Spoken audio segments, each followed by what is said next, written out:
Hello student. आज अपन cycas के reproduction में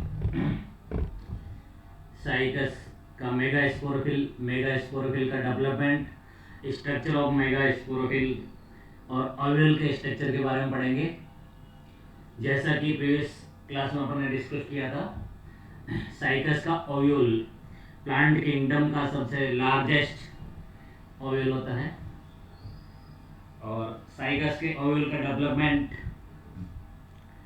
मेगा स्पोरोफिल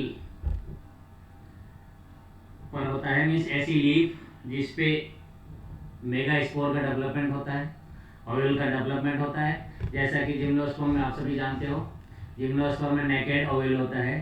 सीधा इनका डेवलपमेंट रिप्रोडक्टिव लीफ पे होता है। जिन लीफ पे मेल रिप्रोडक्टिव ऑर्गन का डेवलपमेंट होता है उनको माइक्रोस्पोरोफिल बोलते हैं, और जिन लीफ पे फीमेल रिप्रोडक्टिव ऑर्गन का डेवलपमेंट होता है उनको मेगा स्पोरोफिल बोलते हैं। तो मेगा स्पोरोफिल के बारे में अपन ने प्रीवियस क्लास में पढ़ा था। आज अपन ओव्यूल के स्ट्रक्चर के बारे में पढ़ेंगे। तो साइकस का ओव्यूल डायग्राम में आप लोग देख रहे हो, लार्जेस्ट ओव्यूल होता है। ऑर्थोट्रोपस टाइप ओव्यूल होता है। ऑर्थोट्रोपस टाइप ओव्यूल होता है मीन्स इसमें इन्वर्टेड नहीं होता है, सीधा होता है और सब कुछ एक ही लाइन में होता है। जस्ट लाइक आप इसमें से ये देख सकते हो। सबसे ऊपर माइक्रोपाइल होगा। माइक्रोपाइल मीन्स वो उसका ओव्यूल का पोर होता है जिसके थ्रू पोलन ट्यूब इसमें अंदर एंटर करती है, पेनिट्रेट करती है। उसके बाद में एक चैम्बर लाइक स्ट्रक्चर होता है which is called pollen chamber, और पोलन चैम्बर के बाद में आर्किगोनियल चैम्बर होता है, फीमेल रिप्रोडक्टिव पार्ट का स्ट्रक्चर होता है। वो न्यूसिलस और inner fleshy layer, outer middle stony layer and outer fleshy layer से सराउंडेड होता है, जो फर्टिलाइजेशन के बाद में सीड का फॉर्मेशन करता है। इसी को गेमेटोफिटिक स्टेज बोलते हैं। इसमें वेस्कुलर सप्लाई भी होती है और outer fleshy hard seed coat formation outer layer से होता है।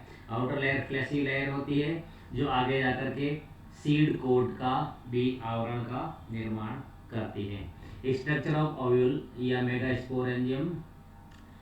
साइकस का ओव्यूल सेसाइल होता है। सेसाइल मीन्स नॉन स्टॉक होता है। इसमें अव्रंत होता है, इस पर किसी तरह का व्रंत नहीं पाया जाता है। एंड लीफ के जो लीफ का जो स्टॉक होता है, लीफ ऊपर होती है, उसके नीचे जो व्रंत होता है, व्रंत के दोनों तरफ लेटरल भाग में, पार्श्व भाग में इनका निर्माण होता है, पार्श्व भाग में बनते हैं। मीन्स एक इधर बनेगा, एक इधर बनेगा, एक इधर बनेगा, एक इधर बनेगा। किसी पे 6 भी हो सकते हैं, किसी में 4 भी होते हैं, और है ना। The ovule of Cycas are largest of plant kingdom का सबसे बड़ा ओव्यूल होता है जो 7 सेंटीमीटर लॉन्ग होता है। 7 सेंटीमीटर होता है साइकस। थोरेसाई में होता है 6 सेंटीमीटर इंटू 4 सेंटीमीटर। डिफरेंट साइकस सक्सेनलीज और डिफरेंट साइकस की स्पीसीज में होता है। ये भी इतनी बड़ी साइज का होता है कि इसको नेकेड आई से बिना सूक्ष्मदर्शी के द्वारा भी इनको देखा जाता है। द ओव्यूल साइकस का ओव्यूल ग्रीन होता है, यंग होता है जब, और कवर्ड रहता है हेयर्स के थ्रू, और मैच्योरिटी के टाइम में इसका कलर चेंज होकर के ब्राउन हो जाता है, येलोइश हो जाता है या ऑफ हो जाता है। ऑर्थोट्रोपिक ओव्यूल होता है, शॉर्ट एंड स्ट्रेट होता है, यूनिटैगमेंट होता है, मीन्स एक ही आवरण के द्वारा परिबद्ध रहता है। The integument is very thick, बहुत मोटा इस पे इंटेगुमेंट होता है। कंसिस्ट ऑफ 3 डिस्टिंक्ट लेयर, जैसे आउटर लेयर अभी अपने बात की थी, मिडल लेयर और inner layer. Outer layer fleshy होती है जो सार्कोस्टोमा कहलाती है, और आगे जाकर के सीड कोट फॉर्मेशन करती है ना। इसी तरह से मिडल लेयर स्क्लेरोस्टोमा का स्क्लेरोस्टेस्टा कहलाती है, सार्कोटेस्टा, स्क्लेरोटेस्टा एंड सार्कोटेस्टा। इनर लेयर वापस सार्कोटेस्टा कहलाती है। द पैरेन्काइमेटस मधु तक की कोशिकाएं अंदर इनसाइड रहती हैं इंटेगुमेंट के अंदर, जिनको न्यूसिलस बोलते हैं। The integument enclose all the nucellus except at one point, एक पॉइंट को छोड़ता है जिसको माइक्रोपाइल कहते हैं। बाकी पूरे को इंटेगुमेंट कवर करके रहता है। इसी माइक्रोपाइल में से पोर लाइक स्ट्रक्चर, एक क्षेत्र लाइक स्ट्रक्चर होता है, इसी के थ्रू पोलन ट्यूब अंदर एंटर करती है। उसके बाद में कुछ कोशिकाएं न्यूसेलर बीक बीक में चोंच के नुमा संरचना होती है, वो उसके थ्रू जहाँ से पोलन ट्यूब पास होनी होती है उसको पोलन ट्यूब पाथ भी कहते हैं। कैविटी लाइक स्ट्रक्चर होता है जिसको पोलन जो पोलन चैम्बर में जस्ट कनेक्ट होता है और उसके बाद में आर्किगोनियल चैम्बर से उसका कनेक्शन होता है। Micropyle lead into pollen chamber and just into archegonial chamber. 3 to 6 archegonia are present toward to micropyle end. 3 से 6 आर्किगोनिया माइक्रोपाइल एंड की तरफ से उपस्थित होती है।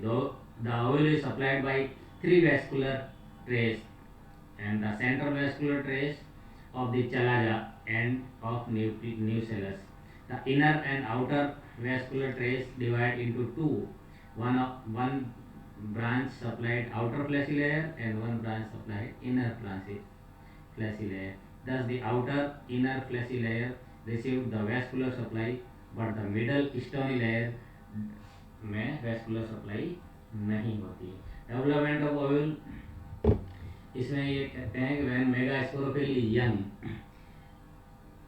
इन इट्स मिडल पोर्शन 4 से 6 ओव्यूल उसमें बनते हैं। मीन्स जैसे लीफ लाइक स्ट्रक्चर तो ऊपर रहेगा, उसका जो पर्ण बन रहेगा नीचे स्टॉक रहेगा पर्ण का, उस पर हाइपोडर्मल मास मेरिस्टेमेटिक टिश्यू का हाइपोडर्मल मास से लेटरल साइड में पार्श्व की तरफ से 4 से 6 ओव्यूल का निर्माण होता है। विभाजनशील कोशिकाएं विभाजित होकर के रीडिवाइड होकर के पैरेन्काइमेटस सेल्स की तरह बनती है, जिसको जो प्रारंभ में न्यूक्लियस कहलाता है बाद में ओव्यूल में कन्वर्ट हो जाता है। शीघ्र ही पास की कोशिकाएं एक्टिवेट हो जाती है और उसके अपवर्ड फॉर्मेशन में इंटेगुमेंट का निर्माण करती है और इंटेगुमेंट का निर्माण करने के बाद में उसको कवर करती है, जिसको माइक्रोपाइल बोलते हैं। और deeply situated nucleus any one of the cell enlarge and function as a megaspore mother cell, और उसके बाद वो एम्ब्रियो बना देती है और एम्ब्रियो सैक है ना। It divides meiosis to form a linear tetrad of megasporophyle. Upper 3 degenerated, lowermost is functional. It is first cells is gametophyte है ना। ये देखो इसका डेवलपमेंट ऐसे होता है कि ये लीफ का व्रंत है, पर्ण का व्रंत है, पर्ण के व्रंत के पार्श्व साइड में स्टॉक नहीं होता है, मेगास्पोरोफिल का डेवलपमेंट होता है। इसमें एक कोई कोशिका एक्टिवेट होकर के एक मास न्यूक्लियस मॉस का निर्माण करती है और इसके साइड की कोशिकाएं दोनों तरफ से डेवलपमेंट होकर के इसके आउटर मोस्ट लेयर का निर्माण करती है और आउटर मोस्ट लेयर यहीं तक होती है। यहाँ बीच में एक पोर होता है, पोर लाइक स्ट्रक्चर होता है जिसको माइक्रोपाइल बोलते हैं और इसको इंटेगुमेंट बोलेंगे। इस इंटेगुमेंट में भी वेस्कुलर सप्लाई जाती है। उसके बाद में स्पोर मदर सेल, ये फर्स्ट डिवाइड होकर के इस तरह से ये सेकेंड डिवाइड होती है, थर्ड डिवाइड होती है और ये फंक्शनल मेगास्पोर या एम्ब्रियो सेक्स सेल्स का निर्माण होता है ना। गेमेटोफिटिक फेज की अगर अपन बात करते हैं तो microspores are formed in microsporangia या जैसे माइक्रोस्पोरोफिल स्पोरेंजिया में माइक्रोस्पोर बनते हैं और मेगास्पोर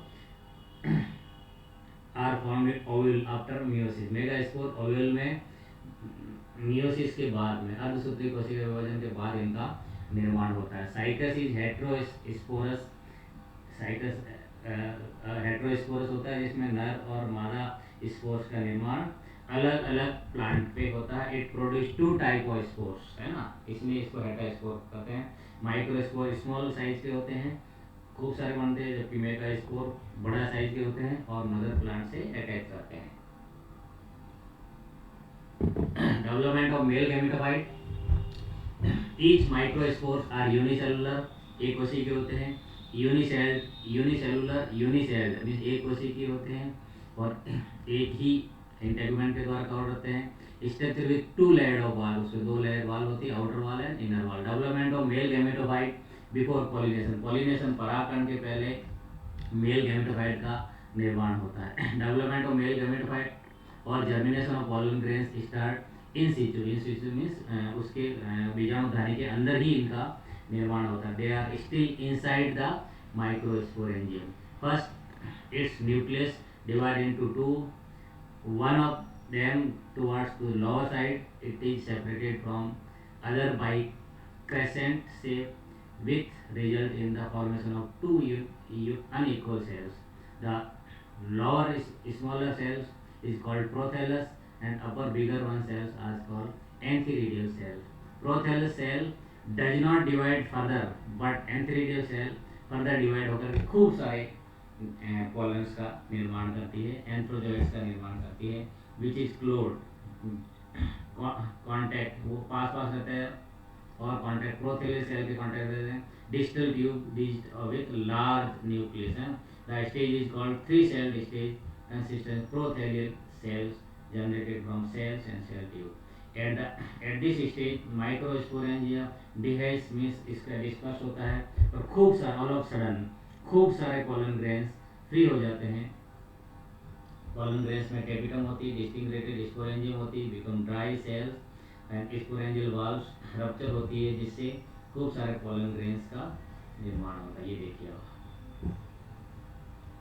इसमें आउटर ये पॉलन ग्रेन का स्ट्रक्चर दिखाया गया है जिसमें पॉलन मैन ये सेल्स होती है जो डिवाइड होकर टू सेल्स बनती है ना.